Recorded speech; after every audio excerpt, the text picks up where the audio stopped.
গাজা, যে নাম শুনলেই চোখের সামনে ভেসে ওঠে ধ্বংসস্তূপ, ধুলোয় মিশে যাওয়া ঘরবাড়ি আর মানবিক বিপর্যয়ের এক অন্তহীন চিত্র। এই রক্তাক্ত ভূমিতে একটু শান্তি ফেরানোর দাবি বিশ্ববাসীর, তবে মোড়লদের চায় রক্ত। আপাতত গাজায় কথিত যুদ্ধবিরতি চলছে, তবে গাজার ভবিষ্যৎ অনিশ্চিত। কেউ আসলে ঠাহর করে উঠতে পারছে না কোন পথে ছুটছে গাজা। তবে সবচেয়ে বড় প্রশ্ন, কে ধরবে গাজার হাল? গাজার পরিস্থিতি নিয়ন্ত্রণ করবে কারা? মার্কিন বন্ধু মিশর বরাবরই ইসরায়েলের মুশকিল আসান করতে সচেষ্ট, তাই এবারও তারা এগিয়ে এসেছে। আব্দুল ফাত্তাহ আল সিসির দেশ দিয়েছে নয়া প্রস্তাব। মিশরের পররাষ্ট্রমন্ত্রী বদর আবদুল্লাতি জানালেন, কায়রো এখন কাজ করছে এক গুরুত্বপূর্ণ আন্তর্জাতিক পরিকল্পনা নিয়ে।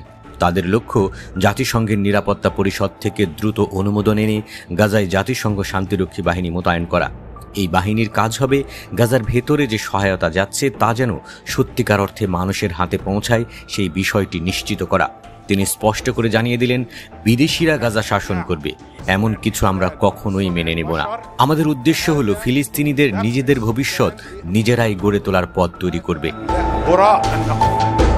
কূটনৈতিক অঙ্গনে এই ঘোষণার পর থেকেই চাঞ্চল্য ছড়িয়েছে, কারণ এটি শুধু এক মানবিক উদ্যোগ নয়, বরং এক জটিল রাজনৈতিক খেলার সূচনা। আবদুল্লাতি জানান, প্রস্তাবিত এই বাহিনী হবে একটি আন্তর্জাতিক স্থিতিশীলতা রক্ষাকারী মিশন। তিনি বলেন, এটি কখনোই বল প্রয়োগমূলক অভিযান হবে না, বরং হবে শান্তি রক্ষার সহায়ক শক্তি। মিশর জানায়, এই বাহিনীর মাধ্যমে স্থানীয় প্রশাসনকে সহায়তা, প্রয়োজনীয় সেবা পুনরুদ্ধার এবং পুলিশ বাহিনীকে প্রশিক্ষণ দেওয়া হবে, যাতে ফিলিস্তিনিরাই নিজেদের প্রশাসনিক ব্যবস্থা গড়ে তুলতে পারে। তবে এই উদ্যোগের পেছনে রয়েছে এক জটিল বাস্তবতা। গাজার যুদ্ধবিরতির প্রথম ধাপ যদিও অনেকটা বাস্তবায়িত হয়েছে, কিন্তু দ্বিতীয় ধাপ নিয়ে উদ্বেগ বাড়ছে। সেই ধাপে রয়েছে প্রতিরোধ গোষ্ঠীর সামরিক অবকাঠামো ভেঙে ফেলা, ইসরায়েলি সেনা পুরোপুরি প্রত্যাহার আর গাজার ভবিষ্যৎ শাসন কাঠামো নির্ধারণ। আবদুল্লাতি বলেন, এই পর্যায় হবে অনেক বেশি জটিল, কিন্তু সমাধান আছে যদি সবাই চুক্তি মেনে চলে এবং প্রতিদিন যুক্তরাষ্ট্রের সঙ্গে সমন্বয় বজায় রাখে। কিন্তু অন্যদিকে ইসরায়েলি মন্ত্রিসভা থেকে আবারও উঠেছে যুদ্ধের আহ্বান। চরমপন্থী পুলিশ মন্ত্রী বেন গাভির ঘোষণা দিয়েছেন, হামাস পরিবর্তন হবে এমন পরিকল্পনা বিপজ্জনক। গাজায় পূর্ণ শক্তিতে যুদ্ধ চালিয়ে যেতে হবে, না হলে সরকারি হুমকির মুখে পড়বে। বেন গাভিরের এই মন্তব্য নতুন নয়।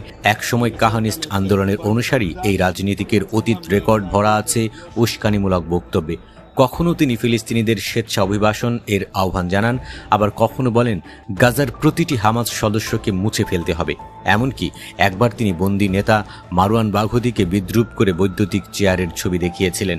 এই দুই বিপরীত সুরের মাঝে দাঁড়িয়ে আছে এক বিধ্বস্ত গাজা, যেখানে শিশুরা এখনো ভয়ে কেঁপে ওঠে আকাশে উড়তে থাকা ড্রোনের শব্দে, আর মায়েরা অপেক্ষা করে এক মুঠো রুটির জন্য সহায়তা ট্রাকের আগমনের। মিশর বলছে, এই শান্তিরক্ষা বাহিনী কেবল গাজার জন্য নয়, বরং গোটা অঞ্চলের ভবিষ্যতের জন্য প্রয়োজন।